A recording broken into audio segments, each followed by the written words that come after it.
Mundubile's economic claims exposed the real truth about Zambia's foreign reserves. Zambia's foreign reserves are back at the center of political debate. On one side, government officials point to rising reserves as proof of economic recovery. On the other, opposition leader Brian Mundubile argues the numbers are being misrepresented, that the optimism doesn't match everyday reality. So who's right? What do foreign reserves really tell us about an economy? And where does political rhetoric end and economic fact begin? Tonight, we break down the numbers, the claims, and the context calmly, factually, and without political slogans. Good day, viewers.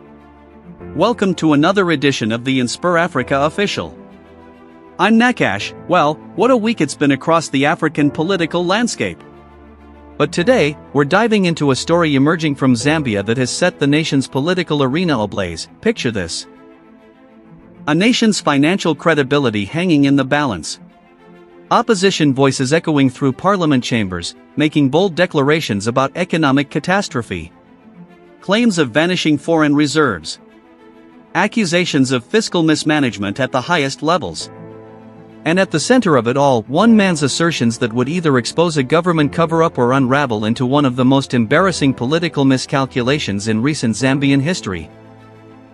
But what happens when the numbers don't add up? What happens when official state records contradict the very foundation of your political attack? When does legitimate opposition oversight cross the line into dangerous misinformation that threatens investor confidence in an entire nation's economy? And who pays the price when political theater overshadows economic reality? Is it the opposition politician who made the claims, the government defending its record, or the ordinary Zambians watching their country's reputation dissected on the international stage? Today, we're investigating the explosive controversy surrounding opposition chief whip Mundubile's claims about Zambia's foreign reserves, claims that have sparked a firestorm of debate about truth, accountability, and the very nature of political discourse in modern Zambia. The question isn't just whether Mundubile got his facts wrong. The question is, what does this reveal about the battle for Zambia's economic narrative? Factual foundation. The revelation came to light during heated parliamentary sessions in late 2024, when the Patriotic Front's opposition chief whip, Honorable Mundubile, rose to address the chamber with what he characterized as alarming evidence of economic decline under the United Party for National Development government. Mundubile's central claim was stark and unequivocal. Zambia's gross foreign reserves had plummeted from $3.5 billion in August 2021, when the UPND assumed power, to a mere $1.7 billion by September 2024. According to his calculations, this represented a catastrophic loss of approximately $1.8 billion in just over 3 years of UPND governance. The timing of these claims was strategically significant. Zambia has been navigating a complex debt restructuring process, seeking to restore investor confidence after defaulting on its external debt in 2020. Any suggestion of dwindling foreign reserves carries profound implications for the nation's creditworthiness, its ability to import essential goods, and its overall economic stability. But almost immediately, questions began to emerge about the accuracy of Mundubile's figures. Government officials, economic analysts, and even independent fact-checkers started scrutinizing the numbers. The Bank of Zambia, the country's central bank and the authoritative source for reserve data, published statistics that painted a dramatically different picture. According to official Bank of Zambia records, gross international reserves in August 2021 stood at approximately $3.0 billion, not the $3.5 billion Mundubile claimed. More significantly, by September 2024, those reserves had actually increased to roughly $3.5 billion, not decreased to $1.7 billion. The discrepancy was staggering. Mundubile's narrative suggested a $1.8 billion loss. The official data showed approximately a $500 million gain. What followed was a cascade of responses, fact-checks, and political maneuvering that would expose deeper questions about how economic data is weaponized in Zambian politics. Direct evidence. During his parliamentary address, Honorable Mundubile laid out his case with apparent confidence. Mr. Speaker, the facts speak for themselves. When this government took office in August 2021, our gross foreign reserves stood at $3.5 billion. Today, in September 2024, those reserves have collapsed to just $1.7 billion. We are talking about $1.8 billion that has simply vanished under this administration's watch. He continued, his voice rising with emphasis. Where has this money gone? The Zambian people deserve answers. This is not just about numbers on a spreadsheet, this is about our nation's ability to pay for essential imports, to service our debt, to maintain confidence in the kwacha. This government has presided over an economic disaster, and they must be held accountable. But when government spokesperson Cornelius Mwitwa addressed the press shortly after these claims circulated, his response was unequivocal. We have reviewed Mr. Mundubile's statements, and quite frankly, we are deeply concerned about the accuracy of the information being presented to the Zambian people. The data he is citing simply does not correspond with the official Bank of Zambia statistics. Mwitwa referenced specific documentation. According to the Bank of Zambia's own published reports, and these are publicly available documents that anyone can verify, gross international reserves in August 2021 were approximately $3.0 billion. By September 2024, these reserves had grown to approximately $3.5 billion. So we're not talking about a decline. We're talking about an increase of about $500 million. When pressed by journalists about where Mundubile might have obtained his alternative figures, Mwitwa responded. That's exactly what we're trying to understand. Where are these numbers coming from? Is this, a deliberate attempt to mislead the public, or is it simply a matter of confusion between different categories of reserves? Either way, it's irresponsible. Independent economic analyst Dr. Lubinda Habazoka, a well-known commentator on Zambian fiscal policy, weighed in during a radio interview. Look, there are different ways to measure reserves, right?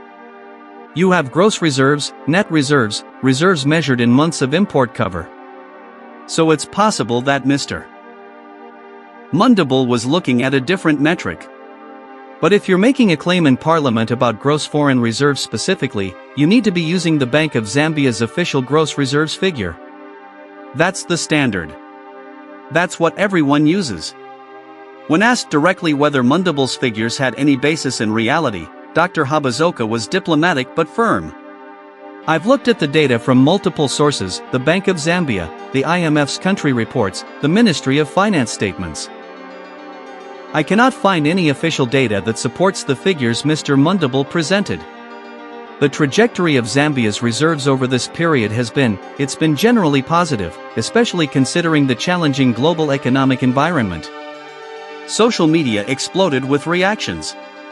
One Twitter user posted, Mundubile really stood in Parliament and told us reserves dropped from 3.5B to 1.7B when they actually went up to 3.5B? That's not just wrong, that's the complete opposite of reality. Another commentator was more sympathetic to the opposition. Maybe he made an error, but let's not pretend this government is perfect. There are legitimate questions about economic management that go beyond one set of statistics. Deeper analysis, implications and reactions. This controversy reveals several layers of complexity in Zambia's political and economic landscape. First, there's the question of information literacy and due diligence in political discourse. In an era where data should be more accessible than ever, with central bank reports published online, IMF assessments freely available, and financial journalists actively covering these issues, how does such a fundamental discrepancy emerge in a formal parliamentary setting? Political analyst Margaret Mwanza suggests this reflects a broader crisis of credibility. When opposition figures make claims that are so easily disprovable, it undermines their ability to hold the government accountable on legitimate issues. And there are legitimate issues to discuss about Zambia's economy, debt sustainability, inflation, unemployment. But when you lead with claims that are factually incorrect, you give the government an easy win. They can dismiss you as uninformed rather than engaging with the substance of economic challenges. From the government's perspective, this incident has been seized upon as evidence of what they characterize as the opposition's recklessness.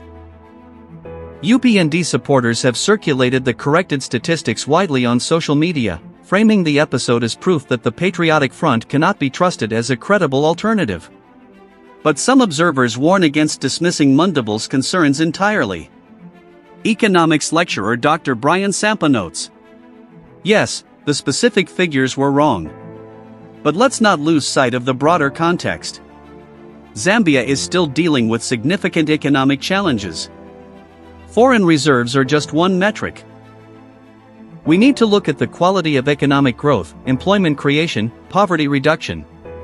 The opposition has a responsibility to get their facts straight, but the government also has a responsibility to address the underlying economic anxieties that make such claims resonate with portions of the public. There's also a legal and procedural dimension. Some constitutional law experts have questioned whether Mundubile's statements in Parliament could constitute a breach of parliamentary privilege or even rise to the level of public mischief, given their potential to harm Zambia's international financial reputation. Legal scholar Professor Nkandu Luo explains, parliamentary privilege protects members from legal consequences for statements made during parliamentary proceedings. However, there are limits. If a statement is knowingly false and made with intent to deceive, or if it causes material harm to the nation's interests, there could potentially be grounds for action. However, proving intent is extremely difficult, and Parliament generally polices itself through internal mechanisms. The Bank of Zambia, for its part, has remained relatively quiet, issuing only a brief statement reaffirming the accuracy of its published statistics and encouraging all stakeholders to rely on official data sources. Perhaps most troubling is what this episode suggests about the polarization of Zambia's information environment. In the aftermath of Mundubile's claims, social media became a battleground of competing narratives, with UPND supporters sharing central bank graphs and PF supporters questioning the reliability of government statistics. Media researcher Dr. Kalufia Banda observes, we're seeing the creation of parallel information ecosystems where different political camps operate with completely different sets of facts. This is dangerous for democratic governance because effective democracy requires a shared baseline of reality that all parties accept, even if they disagree about policy solutions. International observers have also taken note. An IMF spokesperson, speaking on background, indicated that Zambia's engagement with the fund relies on accurate economic data, and any concerns about data integrity could complicate ongoing program reviews. The question of where Mundubile obtained his figures remains unanswered. His office has not issued a detailed explanation or correction, instead releasing a brief statement asserting that the opposition remains committed to holding the government accountable on economic performance. So there you have it, viewers. The curious case of Zambia's foreign reserves, a story that began with explosive accusations in Parliament and ended with a fact-checking debacle that has embarrassed the opposition and emboldened the government. But beyond the political theater, this story asks us to consider deeper questions about truth, accountability, and how we verify the claims our leaders make. In an age of misinformation, getting the facts right isn't just important. It's essential to democratic governance. Thank you so much for watching this edition of InspirAfrica Official. I really want to hear from you in the comments below. Do you think opposition politicians should face consequences for making demonstrably false claims? Or is this simply part of the rough and tumble of democratic debate? And more broadly, how can African democracies build information environments where facts matter and where political opponents can disagree about solutions while agreeing on the underlying reality? Drop your thoughts in the comments. Let's have a respectful, informed discussion. I'll be back tomorrow with more stories from across the continent, stories of leadership, accountability, and the ongoing struggle to build stronger, more prosperous African nations. Until then, stay informed, stay engaged, and keep holding power to account. This is Nakash, signing off.